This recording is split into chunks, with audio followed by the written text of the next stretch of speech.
আমরা 10,323 আমরা জানি একটা বিরাট একটা গ্যাপ হয়ে গেছে, স্টুডেন্টসদের একটু অসুবিধা হচ্ছে কারণ টিচারদের খামতি হয়ে গেছে।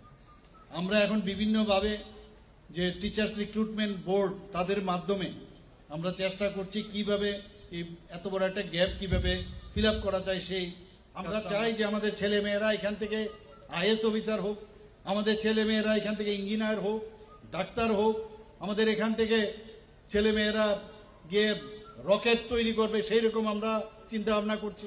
এবং ত্রিপুরার ছেলে মেয়েদের কিন্তু ট্যালেন্টের অভাব নেই। এতদিন ধরে রাজনীতির নামে তাদেরকে মানে ভুল পথে ওরা চালিয়েছে।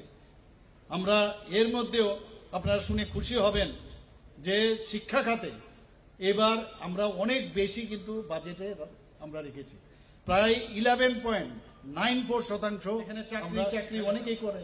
আমরা চাকরি কথা না করে আমরা বলছি যে তাদের এন্টারপ্রেনার হওয়ার জন্য এমএসএমইর মাধ্যমে এখন পর্যন্ত মাইক্রোতে আমাদের কাছে প্রায় 2.1 লাখ আমাদের এন্টারপ্রেনার এখন হয়েছে।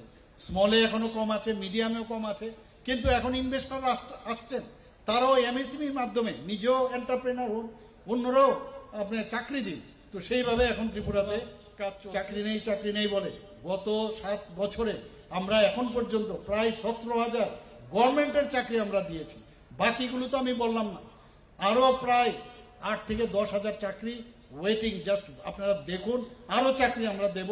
এবং আমি আশা করি যে মানুষের কল্যাণে আমরা কাজ করতে চাই, মানুষের একটা হিউম্যান টাচ থাকা দরকার, এবং এই সরকার সেই টাচ নিয়ে আমরা আগামী দিন চলবো, সেই আশ্বাস দিয়ে আমি আমার বক্তব্য শেষ করছি।